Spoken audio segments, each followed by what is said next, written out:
Muito bem, vamos lá, vamos continuar. Beber uma aguinha, fez xixi, bora falar sobre o nosso bioma. Recentemente, aí no dia 11 de setembro, né? Eu acredito que vocês tenham comentado ou ouvido falar de um evento que aconteceu quando vocês não tinham nascido ainda, né? Que foi o atentado às Torres Gêmeas, né? World Trade Center. Só que pouca gente fala que 11 de setembro é o dia do Cerrado. Eu, particularmente, não sou muito adepto dessas datas inventadas, não, né? Dia da árvore, dia disso, dia daquilo e tal, né? Porque acaba que banaliza e o negócio fica meramente comercial, né? Mas ainda bem que existe pelo menos um dia para a gente falar, hoje é o dia do Cerrado, desde que, nem que seja 10 segundos, 15 segundos para a gente falar sobre o nosso bioma que está sofrendo demais da conta, não é verdade? Então nós temos que falar, e bem, pensando nos seus processos seletivos e pensando de que forma que nós, cidadãos comuns, podemos contribuir para a preservação dos biomas em geral e especificamente desse que é o bioma em que nós estamos inseridos. Bom, vamos lá.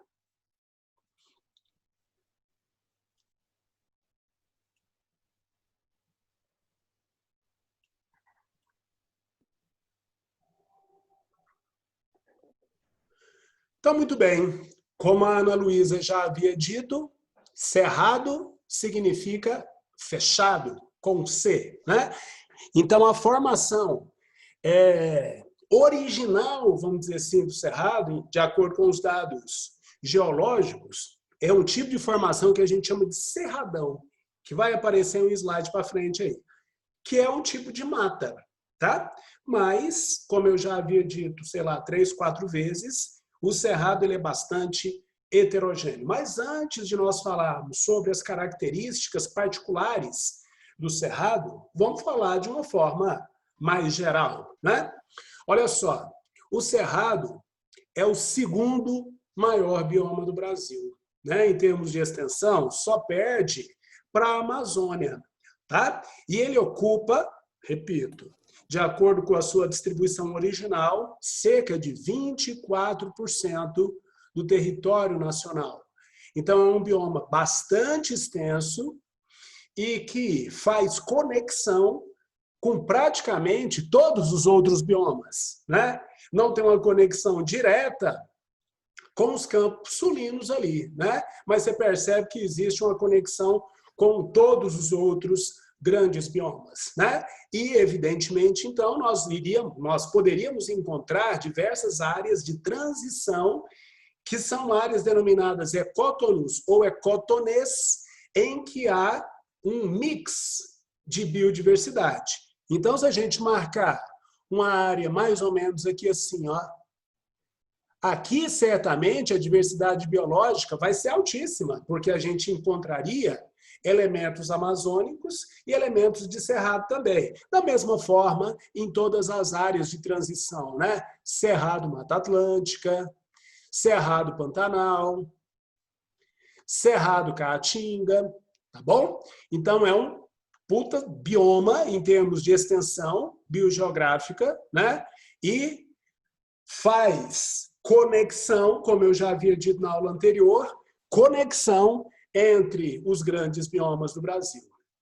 Mas, infelizmente, ele vem desaparecendo do mapa, certo? Aqui a gente teria uma distribuição original da vegetação do cerrado, e aqui a gente tem uma demonstração do remanescente, com dados de 2002. Eu acho que, infelizmente, hoje a situação é um pouco pior do que isso, tá? Volto a bater nessa tecla. A principal ameaça para o nosso bioma e para a maioria dos biomas se chama redução de área, devido ao desmatamento, tá? Eu não quero ser aqui um professor de biologia xiita, né? Assim, pé no saco, contra o desenvolvimento. Mas a gente tem que lutar pelo tão sonhado desenvolvimento sustentável, o que é totalmente possível, né? O que, infelizmente, hoje a gente observa no Brasil, hoje e desde há muito tempo, é uma exploração que, em momento algum, procura uma parceria com esses conhecimentos que visem, né, conciliar produtividade agrícola e preservação ambiental. É possível. Minimizar os impactos é totalmente possível, só que é pouco praticado, tá bom? Então é isso, ó, o cerrado vem sendo ocupado e explorado de forma rápida e intensiva, principalmente para o desenvolvimento do setor agrícola. Nós temos muitas áreas planas, o que favorece. Nós temos uma grande oferta de água, o que favorece.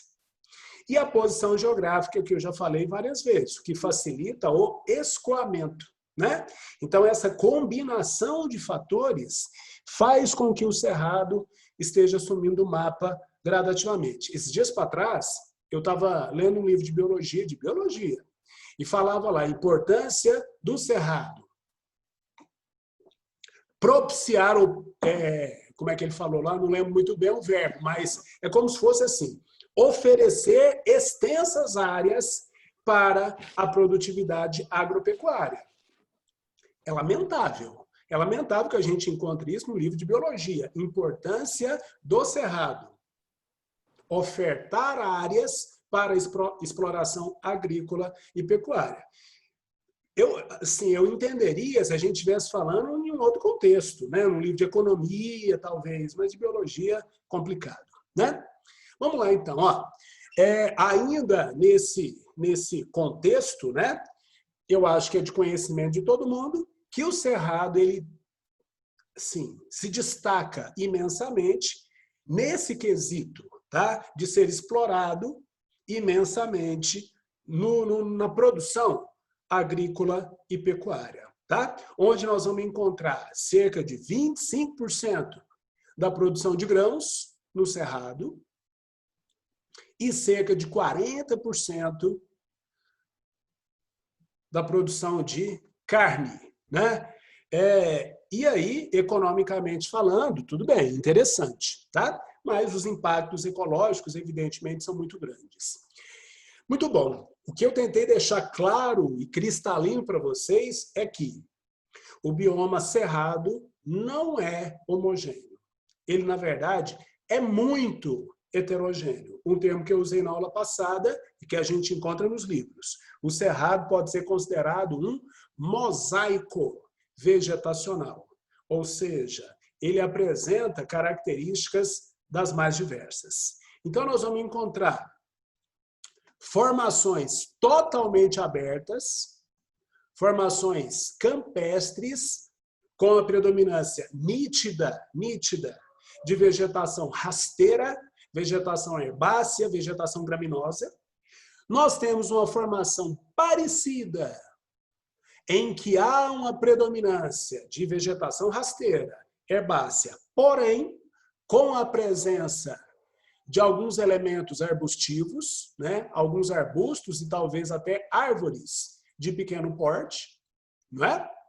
Nós temos uma formação que lembra as savanas africanas, né? Infelizmente, os documentários que a gente assiste na televisão, ou até mesmo os livros de biologia que nós temos acesso, muitas vezes falam muito mais das características biológicas da África do que do Cerrado.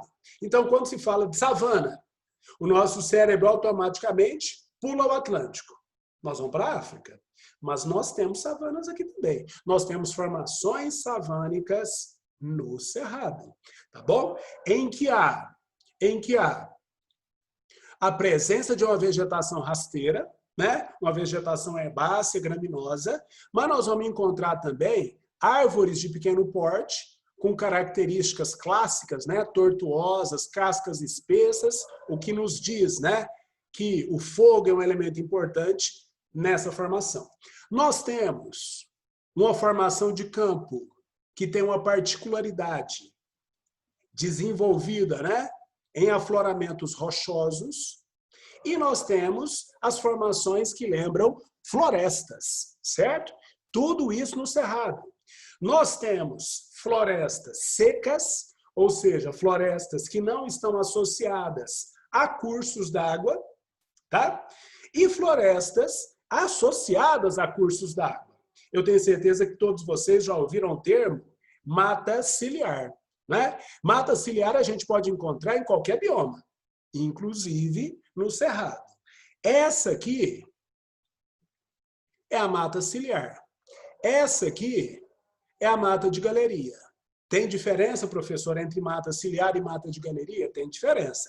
Nós vamos falar, pessoal, de cada uma dessas formações vegetacionais em separado. Aqui eu já posso adiantar uma das formas que a gente tem de diferenciar a mata ciliar da mata de galeria, que é uma característica bem fácil de se perceber. Imagina que você está navegando nesse rio aqui. Aí você vê a margem da esquerda e você vê a margem da direita. Olhando para cima, você vê o céu. Muito bem. Agora, imagine que você estiver navegando nesse riacho aqui. Isso aqui tem que sair. Você está navegando aqui, ó. Você vai ter a impressão de estar passando dentro de um túnel. Porque quando você olha para cima, você percebe que a vegetação da direita e a vegetação da esquerda se tocam em cima, tá? Formando uma espécie de um túnel, uma galeria que você vai passar lá dentro. Então, tem mais diferenças. Mas nesse momento aqui, né, se você tivesse a seguinte dúvida, o que diferencia? Ou uma diferença que eu poderia apresentar para discernir mata de galeria de mata ciliar. Ambas são encontradas às margens de córregos, rios, corpos d'água, tá? As matas ciliares são encontradas em corpos d'água mais largos, de maneira que as suas copas não se tocam. Já as matas de galeria são encontradas em formações aquosas mais estreitas e há um entrelaçamento das suas copas. Mas, em termos funcionais, tanto as matas ciliares como as matas de galeria são extremamente importantes para a proteção desses cursos d'água, tá bom? Então, muito bem. E para finalizar, né, essa noção, esse panorama geral do que a gente pode encontrar no nosso bioma, a gente tem esse tipo de informação, que quem gosta de fazenda, quem vai em fazenda, etc., já deve ter visto isso aí. O pessoal muito frequentemente chama de brejo, né? São as nossas veredas, que são ecologicamente muito, mas muito importantes. Porque oferecem água, né? Oferecem local para a reprodução de muitas espécies, inclusive as veredas são carinhosamente chamadas de berçários naturais, muitas espécies vão para ali para reproduzir. Então, você que vai ser talvez um futuro fazendeiro ou uma futura fazendeira, respeitem a legislação. Essas áreas têm que ser muito bem preservadas. A destruição de qualquer vegetação traz impactos, mas os impactos negativos tendem a ser maiores quando determinados ecossistemas são prejudicados. Então, vereda tem que ser muito bem protegida, porque elas são extremamente importantes em termos ecológicos. Tá bom? Então, muito bem. Como eu disse, nós temos paisagens diferentes constituindo o nosso cerrado, tá? Nós temos paisagens que formam florestas, nós temos paisagens que formam savanas e nós temos paisagens que formam campos. Muito bem. Pelos slides anteriores, uma noção já foi dada, né? Então vamos lá. Florestas são áreas com predominância de espécies arbóreas. São áreas com predominância de árvores, onde há formação de dossel. Professor, não sei o que é um dossel. O dossel ele é formado pelo entrelaçamento das copas, certo? Dossel ele é formado pelo entrelaçamento das copas. Muito bem, então se você estiver sobrevoando Essa área aqui, ó, que eu vou chamar de área A, você não vai encontrar um dossel, porque não tem copa de árvore aí. Se você estiver sobrevoando a área B, você não vai encontrar um dossel, porque tem arvoretas separadas, distantes umas das outras, de maneira que as suas copas não se entrelaçam. Mas se você estiver sobrevoando essa área C aqui, você vai perceber que lá de cima você não vai conseguir enxergar o chão, você não vai conseguir enxergar o solo. Você só vai conseguir enxergar uma cobertura formada pelo entrelaçamento das copas. Essa estrutura formada pelas copas entrelaçadas, nós chamamos de dossel. E no cerrado ou em qualquer lugar, se houver predominância de árvores com formação de dossel, essa área é uma floresta. Ah, professor, interessante. No cerrado, então, tem floresta? Tem. No cerrado tem floresta. No cerrado tem floresta. Beleza?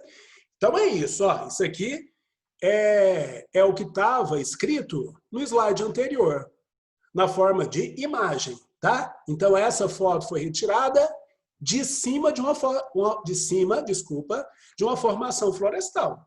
Dá para perceber árvores, e aparentemente árvores de grande porte, né? Em que as copas se entrelaçam. Isso é uma floresta, ou isso é uma formação florestal, tá bom? E quando se pensa em cerrado, nós temos também, deixa eu ver se isso aqui sai da frente, deixa eu levar lá para cima. Ó, nós temos formações florestais com árvores de pequeno porte, né? Aqui, ó, a altura do dossel, pouco mais do que 3 metros de altura.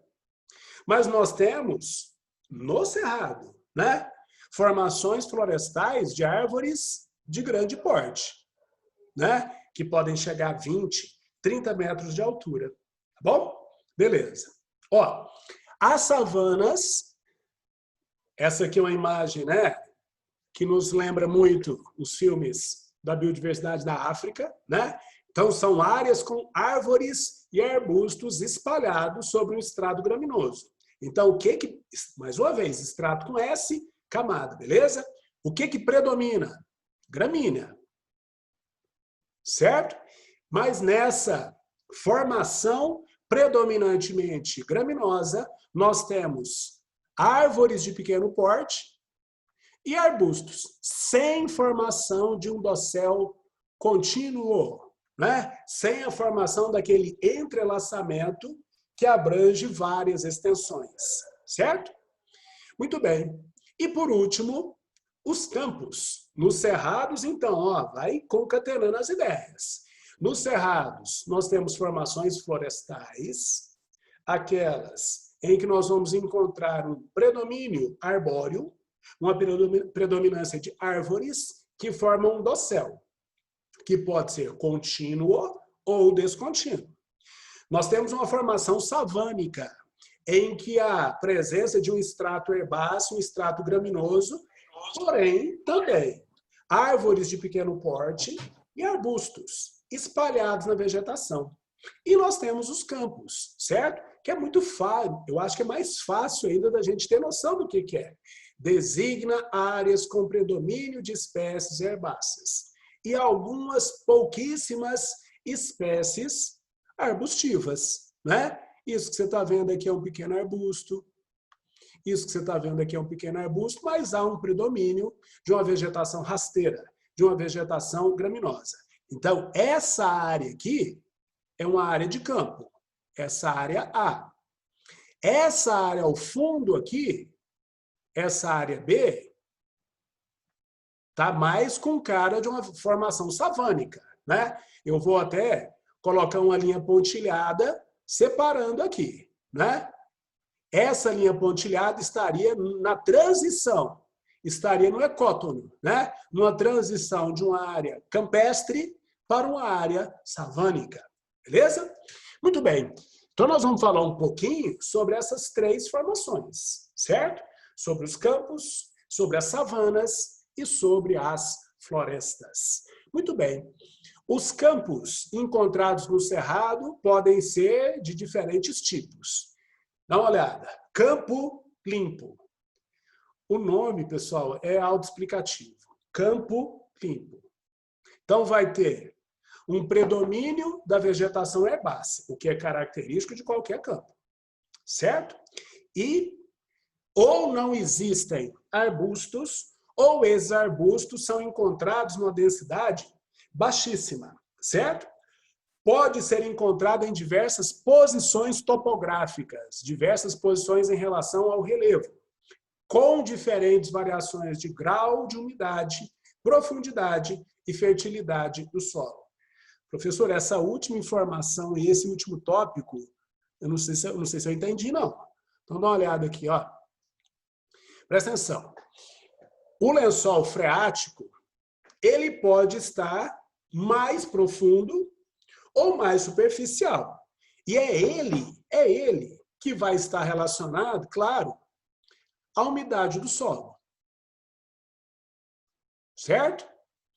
Então, de acordo com a profundidade do lençol freático, nós vamos ter um solo com maior ou menor umidade. Evidentemente, se a gente pensar no tipo de granulação que forma o solo no período chuvoso, isso vai estar relacionado também. Mas é claro que a umidade está diretamente relacionada à profundidade do lençol freático. E de acordo com isso, dá uma olhada aí, ó. Na presença de um lençol freático profundo, nós temos o campo limpo seco. Então, campo limpo é aquele onde a gente encontra quase que exclusivamente uma vegetação rasteira, capim, grama, erva, vegetação baixa. Se o lençol freático for profundo, a gente chama de campo limpo seco. Se o lençol freático for alto, for superficial, nós chamamos de campo limpo úmido, certo? E se houver a presença de murundus, nós temos o campo limpo de murundus. Professor, não sei o que é murundu. Eu acho que essa imagem aí, você já viu em algum momento da sua vida. O que a gente tem? Esquece esse cara aí. Nós temos aqui, vou chamar de A de novo, um local onde tem uma predominância. Tem alguém me chamando? Só um segundinho. Aqui a gente tem uma predominância de uma vegetação herbácea, de uma vegetação rasteira, tá? Presta atenção. Aqui, ó, aqui onde eu estou marcando, tem uma elevação no terreno. Uma espécie de um morrote, certo? Esse morrote é um murundu. Ali, o solo é mais úmido e, consequentemente, seria possível, devido a essa maior umidade, o desenvolvimento de uma vegetação diferente, tá? Então, em cima do murundu, nós vamos ter arbustos pequenos. Arbusto pequeno é um pleonasmo, né? Todo arbusto é pequeno. Então, a gente vai encontrar arbusto, nós vamos encontrar árvores de pequeno porte, de maneira que o campo limpo, pessoal, ele tem essa característica aqui, ó. Quem me chamou, só um segundinho que eu vou explicar esse slide. Bom, esse slide está mostrando o quê? Presta atenção, ó, interpretação do diagrama, bem tranquilo, bem tranquilo. Presta atenção, ó. O zero aqui está mostrando para a gente o nível do solo. Daqui até aqui, nós temos a profundidade que vai até o lençol freático. Então, essa linha aqui, ó, vou abreviar, é o LF, é o lençol freático, certo?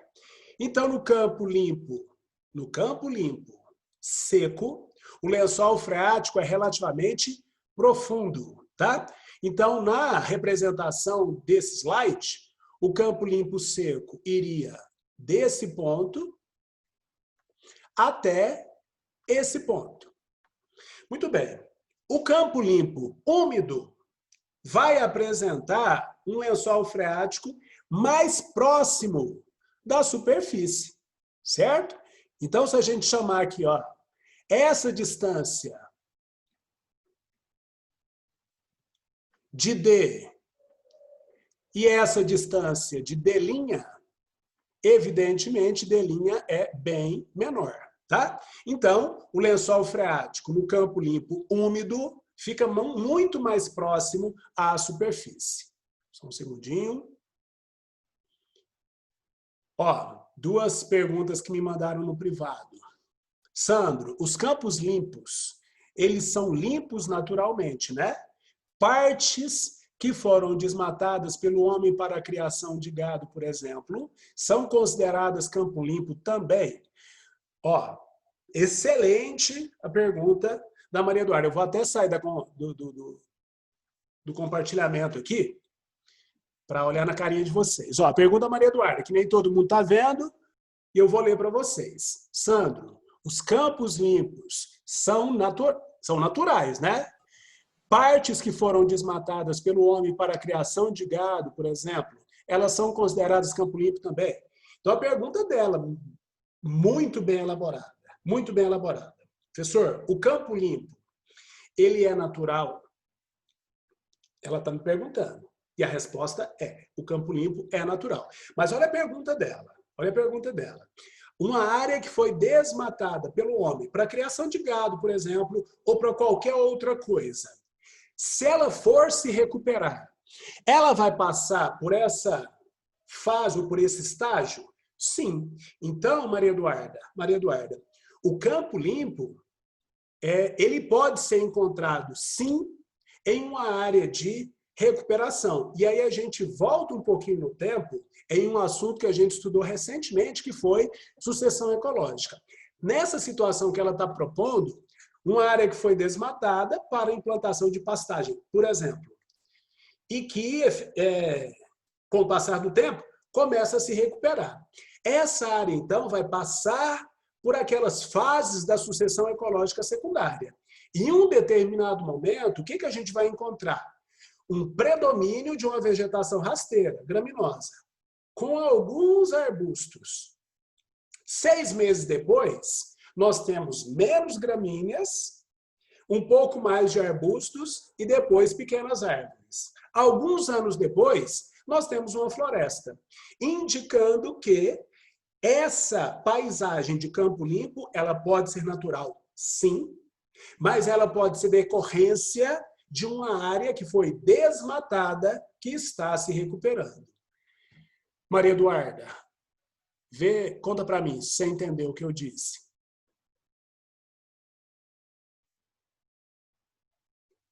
Maria Eduarda? Ok, beleza. De nada, tem que agradecer não. A Ana Luísa perguntou assim, professor, o lençol freático é essa parte branca ou essa parte achurada? E aí eu tenho que voltar no slide para eu te dizer. Ó, o lençol freático é essa parte aqui, ó. Essa parte aqui, ó. Né? Então, quando a plantinha, vou até mudar a cor aqui, ó. Quando a plantinha quer beber água, o que ela tem que fazer? Ela tem que projetar o seu sistema radicular, que tem que ir até o lençol freático. Isso que eu estou fazendo aqui agora, ó, vamos imaginar que seja o sistema de raízes dessa plantinha aqui. Então, percebam, ó, a parte aérea é bem menos desenvolvida que o sistema radicular, né? Então, muitas espécies vegetais em uma área de campo investem muito mais em raiz do que em parte aérea, justificando uma frase que eu disse hoje que vale para formações campestres e vale para formações savânicas, certo? O cerrado é como se fosse uma floresta invertida. Ele investe muito mais em raiz do que em parte aérea. Beleza, Ana? Não tem que agradecer não, tranquilo. Então tá bom, ó. Campo limpo. Há quase que exclusivamente uma vegetação baixa, uma vegetação rasteira, graminosa, herbácea, certo? O campo limpo é classificado como seco quando o lençol freático é profundo. E o lençol freático, sendo superficial, ele vai aumentar a umidade do solo. Então, eu paro de chamar de campo limpo seco e passo a chamar de campo limpo úmido, tá? E você vai perceber que ele representa essa umidade do solo no slide. Quer ver? Olha só. Essa demarcação dele aqui, como se fosse alguns asteriscos, por exemplo, ó, aqui, aqui, ele está representando como sendo umidade. Então, se o lençol freático é mais superficial, o solo fica mais úmido. Algumas vezes a gente até percebe isso superficialmente. Você vai andar, fica atolando, né? Então, aqui o solo tem baixa umidade, aqui o solo tem baixa umidade, aqui o solo tem alta umidade e aqui também, né? Mas, nessa terceira parte do slide, vamos lá. A primeira parte é uma descrição do campo limpo seco. A segunda, do campo limpo úmido. E a terceira, do campo limpo com murundus. O campo limpo com murundus é um campo limpo úmido. Úmido, ok. A umidade do solo é alta. Mas a característica marcante é a presença dessas elevações no terreno aqui, que eu vou pegar uma outra cor. Ó, essas elevações do terreno, como essa aqui, por exemplo. Essas elevações são os murundus, esses morrotes, que a gente pode ver ao fundo aí, nessa foto, tá? Beleza, professor, eu entendi. Então tá bom. E o retângulo de baixo, ou o diagrama de baixo? O que ele está mostrando para a gente? Ele está mostrando a cobertura arbórea em porcentagem. Em porcentagem. Ou seja, a porcentagem de árvores encontradas no bioma. Então, imagina o seguinte, um drone está sobrevoando essa área. Presta atenção, essa bolinha aqui, ó, é o drone. E está voando nessa direção, certo? Presta atenção, quando o drone pega a imagem aqui de baixo, ele vai estar filmando aqui. Não tem árvore. Quando o drone passa aqui e pega a imagem, não tem árvore. Quando o drone passa aqui e pega a imagem, ele encontra árvores aqui, ó. Árvores de pequeno porte, que são essas manchinhas aqui, ó, que está aparecendo até sujeira, mas não é sujeira não. Essa demarcação aqui representa para a gente a cobertura arbórea da formação do cerrado, que nós chamamos de campo limpo. Então, vamos lá, vamos organizar as ideias. O cerrado não é um bioma homogêneo. O cerrado apresenta 3 grandes formações vegetacionais: os campos, as savanas e as florestas. Só um segundinho. Então, os campos, como qualquer campo, tem uma predominância de uma vegetação herbácea, de uma vegetação graminosa, de uma vegetação rasteira, tá? O campo limpo pode ser seco, úmido ou com murundus. A cobertura arbórea, ou seja, a presença de árvores no campo limpo representa menos de 1%. Menos de 1%.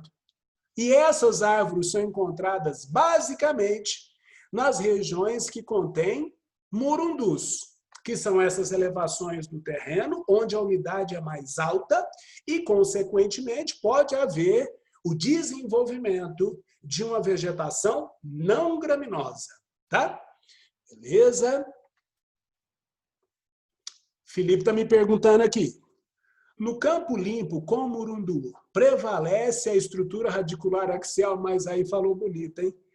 Olha, eu cheio de dedos aqui quando eu fui falar do sistema radicular fasciculado, o Felipe Cota me manda um termo técnico lá do segundo colegial. Ótimo, ótimo.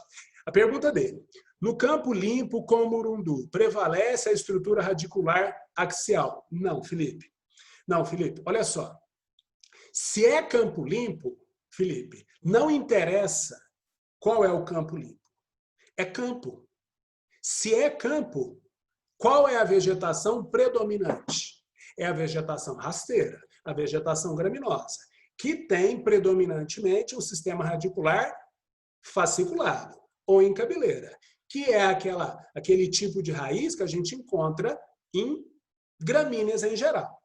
Agora, por existirem elementos lenhosos, por existirem pequenas árvores, sim, nós vamos encontrar lá um sistema radicular axial ou pivotante, que é o típico de plantas dicotiledôneas, né?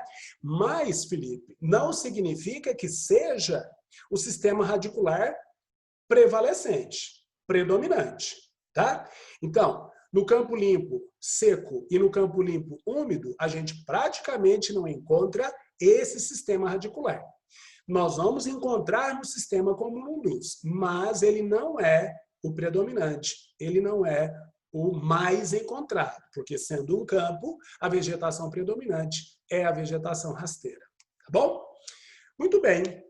Então, pessoal, nem vou continuar, porque a gente já está no finalmente da nossa aula, tá?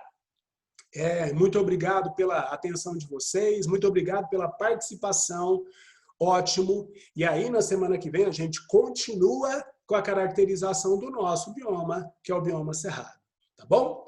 Grande abraço para vocês, boa semana, fiquem bem. Tchau, tchau.